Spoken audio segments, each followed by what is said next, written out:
There was a weird time, the East Coast versus West Coast shit was Yeah. very weird. Yeah. It was, people equated to Tupac and Suge. I mean, and Bad Boy and Death Row.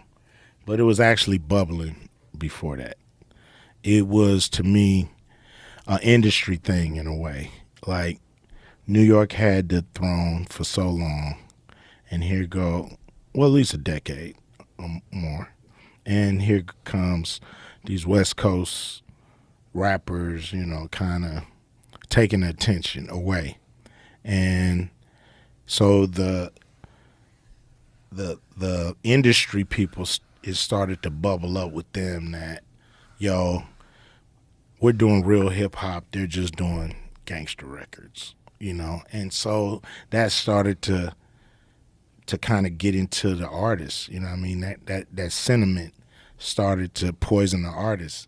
And an artist named Tim Dog did a song called Fuck Compton, like out of nowhere. We was like, damn, we like New York. Why y'all, why he take a shot? And nobody really rebutted him. Like, they kind of let it slide. And then more and more artists start taking shots here and there. And then the thing with Bad Boy and Death Row, it kind of just took it over the top. It just made it, because they were the hottest labels. You had the hottest label on the East Coast battling with the hottest label on the West Coast. So that made that undercurrent of animosity that was growing blow all the way up and look like it was a feud. Yeah. How did that ever get resolved? I think when Tupac got killed and then Biggie was murdered shortly after, people realized this is a dead-end road.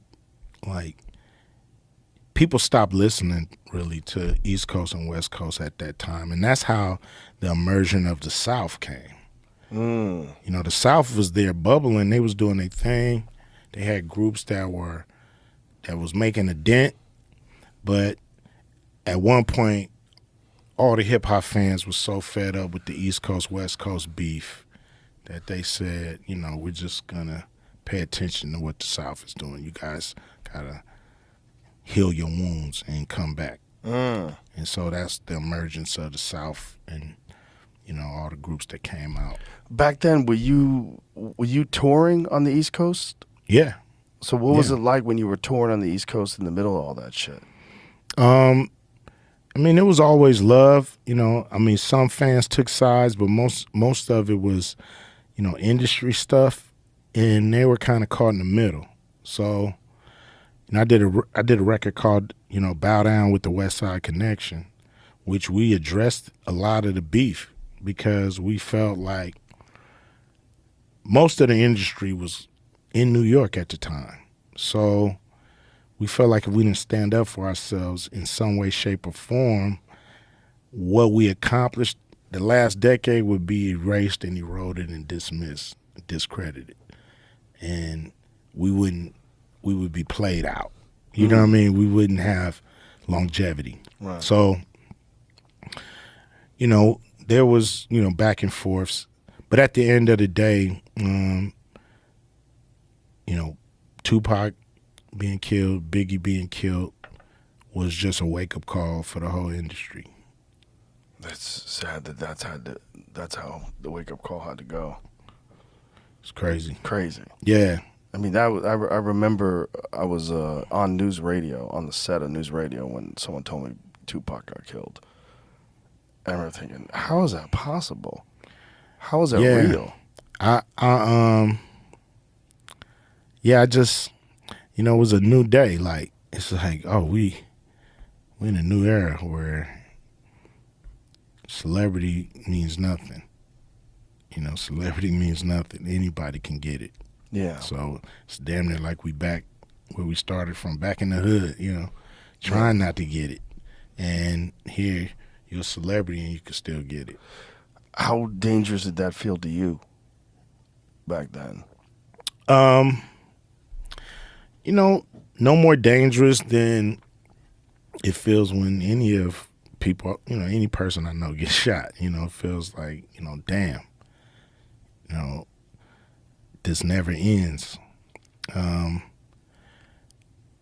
I don't remember taking any more precaution than I usually would.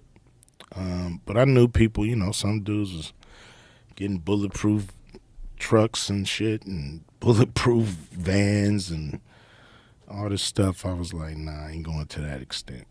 It's just a crazy time in music history too, because there'd never been like rock bands that were feuding with each other to the point where you were worried about people getting murdered.